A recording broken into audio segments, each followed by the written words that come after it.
నమస్తే folks, welcome to my channel. Folks, ఒక నిమిషంలో మన జీవితాన్ని మార్చుకోలేకపోవచ్చు కానీ ప్రతి నిమిషాన్ని తెలివిగా వాడుకోవడం వల్ల మన జీవితమే మారుతుంది. అసలు నేను ఈ మాట చెప్పడానికి గల కారణం హీరో రవితేజ తమ్ముడు భరత్ రాజు. ఇండస్ట్రీలో కాంట్రవర్సీకి కేర్ ఆఫ్ అడ్డా అయిన పోసాని మురళీకృష్ణ గురించి ప్రేక్షకులకి ప్రత్యేకంగా పరిచయం అక్కర్లేదు. ఇటీవల అతను రాజకీయ నేతలపై చేసిన వ్యాఖ్యలతో జైలుకి కూడా వెళ్లి బెయిల్పై రిలీజ్ అయ్యాడు.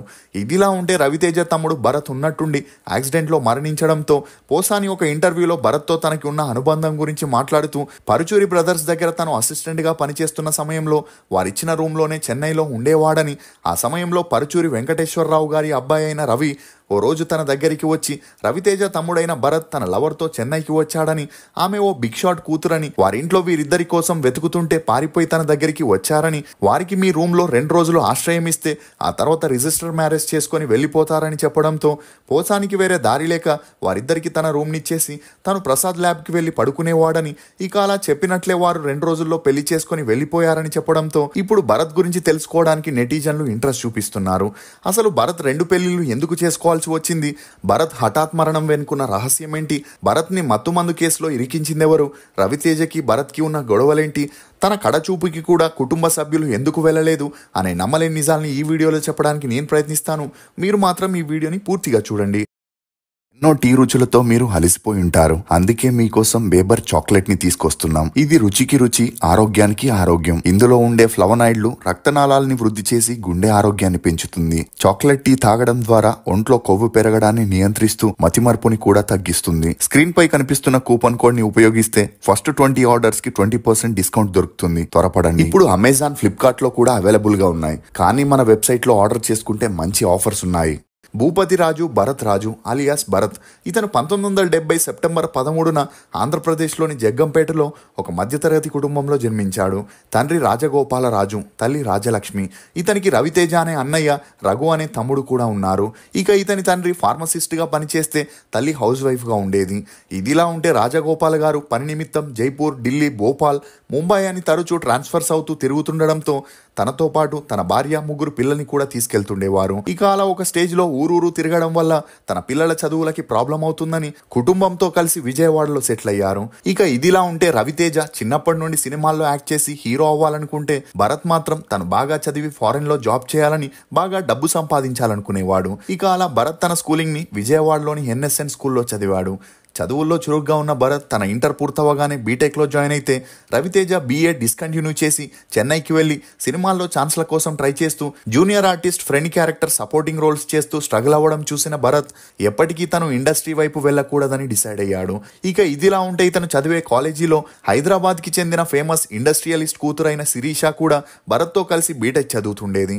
ఇక అలా చూడ్డానికి మంచి హైట్ పర్సనాలిటీ ఉన్న భరత్తో ఫ్రెండ్షిప్ చేయడానికి అమ్మాయిలందరూ ఇంట్రెస్ట్ చూపించేవారు. ఈ క్రమంలోనే భరత్ కి శిరీషతో మంచి పరిచయం పెరిగి ఆ పరిచయం కాస్త నిదానంగా సన్నిహితంగా మారి వీరిద్దరూ ప్రేమలో పడ్డారు. ఇక అలా వీరు బీటెక్ 3rd ఇయర్ కి వచ్చేసరికి వీరి ప్రేమ గురించి కాలేజీలోనే కాకుండా ఇరు కుటుంబాలకి కూడా తెలిసి భరత్ తల్లిదండ్రులు ముందుగా ఎడ్యుకేషన్ పూర్తి చేసి జాబ్ లో జాయిన్ అయ్యాక పెళ్లి గురించి ఆలోచిద్దామని చెబితే శిరీష ఇంట్లో మాత్రం ఆమెను కొట్టి తిట్టి కాలేజ్కి పంపకుండా హౌస్ అరెస్ట్ చేశారు.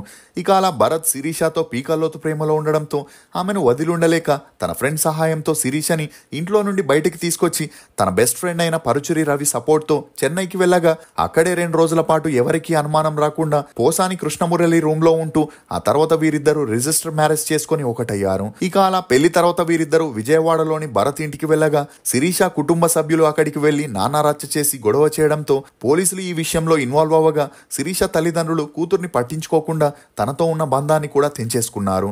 ఇక అలా అదంతా పట్టించుకొని భరత్ మరియు శిరీష తమ ఎడ్యుకేషన్ పూర్తి చేశాక యుఎస్ఏలో జాబ్ జాబ్కి అప్లై చేయగా శిరీషకి జాబ్ దొరికితే భరత్కి మాత్రం దొరకలేదు.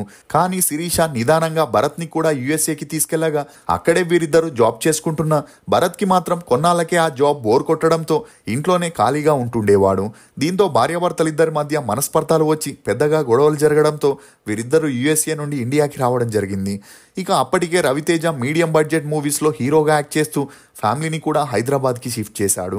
ఇదిలా ఉంటే భరత్ యుఎస్ఏ నుండి రాగానే తన అన్నయ్య ఇంట్లో ఉంటూ రోజు పార్టీస్ పబ్స్కి వెళ్ళడం, అలా తరచూ తన భార్యతో గొడవలు చేయడంతో భర్త బిహేవియర్తో విసుగు చెందిన శిరీష పెళ్ళైన 4 ఏళ్లకి విడాకులు ఇచ్చేసి తన పుట్టింటికి వెళ్ళిపోయింది.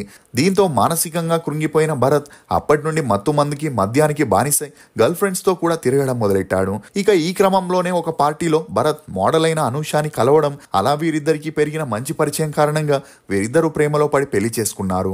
ఇక అలా కుటుంబ సభ్యులు కూడా ఇప్పటికైనా భరత్ కి బాధ్యతలు తెలిసొస్తాయనుకున్నారు. అలా ఒకవైపు రవితేజ ఈడియట్ మూవీతో స్టార్ హీరోగా ఎదిగి బ్యాక్ టు బ్యాక్ మూవీస్ చేస్తుండగా మరోవైపు భరత్ తన అన్న సంపాదన మీదే జీవనాన్ని కొనసాగించేవాడు. ఇక అలా కొన్నాళ్ల తర్వాత భరత్ భార్య అయిన అనూష ఇదే విషయంపై తరచూ వాదిస్తూ గొడవలు చేయడం, మరోవైపు భరత్ తాగేసి వచ్చి తనని కొట్టి తిట్టడంతో రెండో భార్య కూడా ఇతన్ని వదిలేసి వెళ్లిపోయింది. ఇక రవితేజ తమ్ముడినలా చూడలేక సినిమాల్లోకి తీసుకొస్తేనైనా మారుతాడనుకున్నాడు.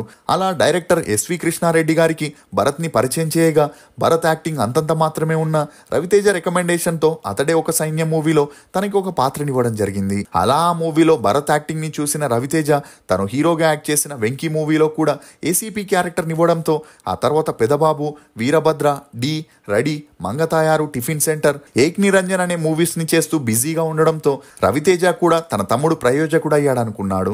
కానీ భరత్ తన తమ్ముడు రఘుతో కలిసి ఒకసారి మత్తు మందుని ఉగాండా వారి నుండి కొనుక్కుంటూ పోలీసులకి రెడ్ హ్యాండెడ్ గా పట్టుబడడంతో పోలీసులు అందరినీ అరెస్ట్ చేసి జైల్లో వేశారు. దీంతో ఈ న్యూస్ అన్ని చోట్ల హల్చల్ అవ్వడంతో పాటు భరత్ వాడిన కారు రవితేజ పేరు మీద ఉండడంతో రవితేజకి కూడా ఈ కేసుతో సంబంధం ఉందా అనే ప్రశ్నలు మీడియాలో రైజ్ అవ్వగా అందుకు పోలీసులు స్పందిస్తూ రవితేజకి ఈ కేసుకి ఎటువంటి సంబంధం లేదని తేల్చి చెప్పారు. అంతేకాకుండా భరత్ సినిమా ఇండస్ట్రీలో మత్తు మందుని సప్లై చేస్తున్నాడనే వార్తలు బయటికి రావడంతో రవితేజ తమ్ముళ్ళకి జీవితాంతం జైలు శిక్ష పడుతుందని అందరూ అనుకున్నారు. కానీ ఏమైందో ఏమో తెలియదు కానీ కొన్ని రోజుల తర్వాతే వీరిద్దరూ బెయిల్పై రిలీజ్ అవ్వడంతో అందరూ ఒక్కసారిగా షాక్కి గురయ్యారు. అలా ఆ తర్వాత ఈ కేసు కూడా అతాపతా లేకుండానే పోయింది. ఇక ఈ ఇన్సిడెంట్తో భరత్కి బుద్ధొస్తుందని రవితేజ మరియు అతని ఫ్యామిలీ అనుకున్న భరత్ మాత్రం తరచూ డ్రంక్ అండ్ డ్రైవ్లో పోలీసులకి దొరికిపోవడం, తిరుమల లాంటి పవిత్రమైన స్థలంలో మత్తుమందు సేవిస్తూ సిగరెట్ తాగిన వీడియోస్, ఫొటోస్ కూడా బయటికి రావడంతో ఇతనికి జనాల నుండి చాలా వరకు నెగిటివిటీ వచ్చి తనని అరెస్ట్ చేయాలని అందరూ నిరసనని తెలియజేశారు. ఇక ఇదిలా ఉంటే ఆ మధ్యలో భరత్ ఒకరి ఇంటి ముందు కారుని పార్క్ చేసి ఆ కారులోనే మహిళతో క్లోజ్ గా ఉండడంతో ఆ ఇంటి వారు పోలీసులకు ఇన్ఫార్మ్ చేయగా అక్కడికి వచ్చిన పోలీసుల్ని భరత్ గట్టిగా తిడుతూ కొట్టేందుకు కూడా వెళ్లడంతో పోలీసులు ఇతన్ని అరెస్ట్ చేయడం జరిగింది. ఇక ఇదిలా ఉంటే భరత్ ఒకవైపు సినిమాల్లో ఫుల్ ఫ్లెడ్జ్ గా యాక్టింగ్ చేయలేక మరోవైపు తరచూ ఏదో ఒక కాంట్రవర్సీలో ఇరుక్కోవడంతో తన అన్నైన రవితేజకి చాలా వరకు నెగిటివిటీ వచ్చేది.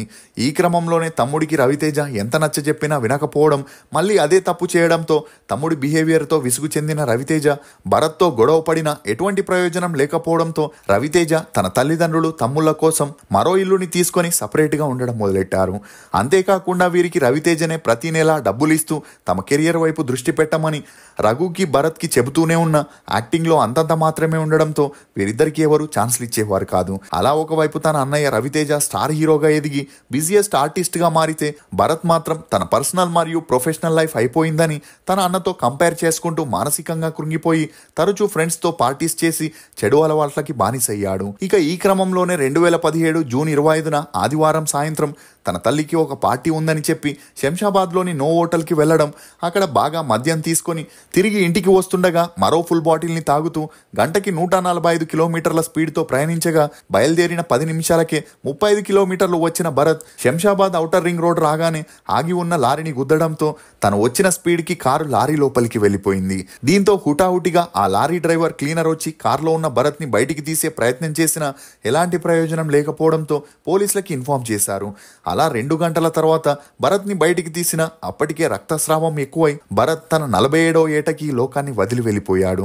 ఇక అలా భరత్ని హాస్పిటల్కి తరలించిన పోలీసులు రవితేజకి మరియు అతని ఫ్యామిలీకి ఈ విషయం చెప్పినా అప్పటికే భరత్ వల్ల చాలా అవమానాలు, విమర్శల్ని ఎదుర్కోవడంతో అతని చివరి చూపుని చూసేందుకు కూడా కుటుంబ సభ్యులు రాలేదు. దీంతో భరత్ తమ్ముడైన రఘు ఉస్మానియా హాస్పిటల్ నుండి బాడీని తీసుకొని అంత్యక్రియలు జరిపేందుకు నేరుగా మహాప్రస్థానానికి తీసుకెళ్లాడు.